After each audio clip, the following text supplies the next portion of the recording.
Na rektoratu Univerze v Mariboru je danes potekala predstavitev projekta Akademije za umetnost, idejne zasnove novogradnje medicinske fakultete in idejne zasnove projekta znanstvenega parka. Projekti bodo po besedah pristojnih prispevali k razvoju univerze, regije in države.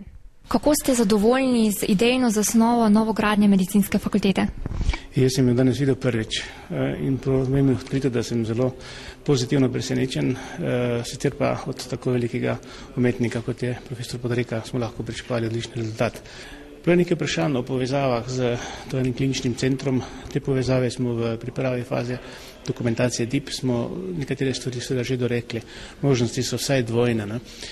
Eno je v obliki mostovža preko Ruške ceste, drugo pa je podzemeljski podcestni predor, ki se bi povezal potem na podzemeljski koridor, ki je v sami bolnišnici in se na severnem delu zaključuje tam, ker je danes ginekološka klinika oziroma tako imenovana črna stavba. No, današnji dan je pravzaprav pomemben tudi zaradi tega, ker smo sedaj, upam, da tudi pred dokončno finančno rešitvijo odkupa teh 11 stanovanj, lastniških stanovanj na delokaciji, tako da je realen štart rušitve teh stavb v 2-3 mesecih, potem, ko bodo pogodbe podpisane. Pogodbe bodo podpisane sedaj lahko kar kmalu, ko je predsednik vlade zagotovil ta denarna sredstva. In sam projekt bi prav tako lahko realno gledano pričeli še v tem letu, saj so nenazadnje tudi že na razpolago Evropski finančni skladi za ta namen. Kako je do projekta Akademije za umetnost v sklopu Univerze v Mariboru sploh prišlo? Glejte, tale naša opažanja, tale spremenjena pozicija znotraj razvoja umetnosti in potreb, ki jih umetnost sama seboj prinaša, je že nekaj, kar je to čutiti v evropskem prostoru, pa tudi v slovenskem, seveda v Mariboru že zelo dolgo. To pomeni, da se okoliščine toliko so spremenile, da je to enostavno nuja, da se nekaj na tem področju tudi zgodi. Univerza v Mariboru je v svoje delovanje že od začetka svojega delovanja znotraj pedagoške fakultete že vključevala umetnike v pedagoške programe, ampak to še vedno niso umetniški programi.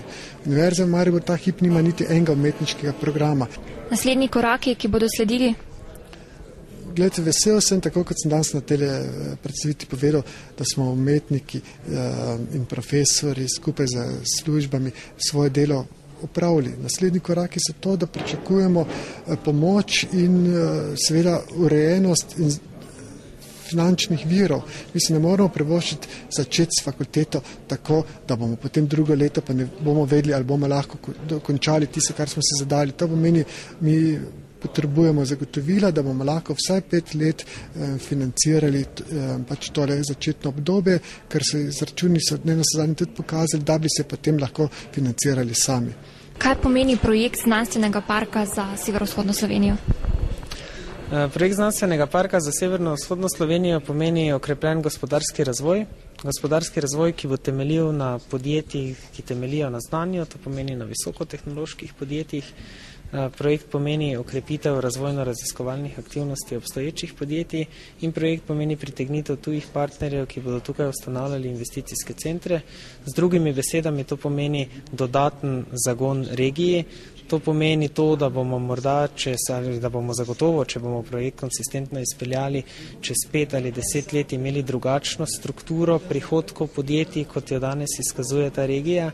To pomeni, da bomo imeli več, verjamemo, da v 8 letih vsaj 3000 delovnih mest za visoko izobražene kadre, da bomo imeli elitno visokotehnološko lokacijo, da bomo zmanjšali odliv možganov v Ljubljano in v druge regije.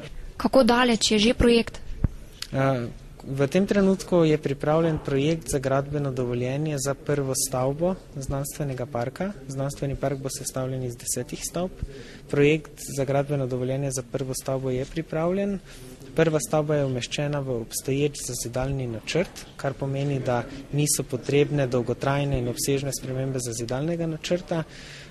V tem trenutku pa je ključni izziv dogovor med univerzo in mestno občino Maribor za uporabo zemljišča.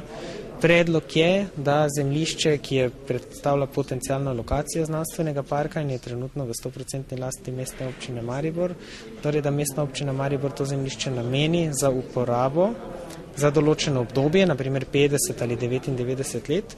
Znanstveni park bo plačeval ustrezno nadomestilo za uporabo tega zemljišča, ki ga bo plačeval iz najemnin, ki bodo realizirane skozi delovanje podjetij in drugih ustanov v samem parku.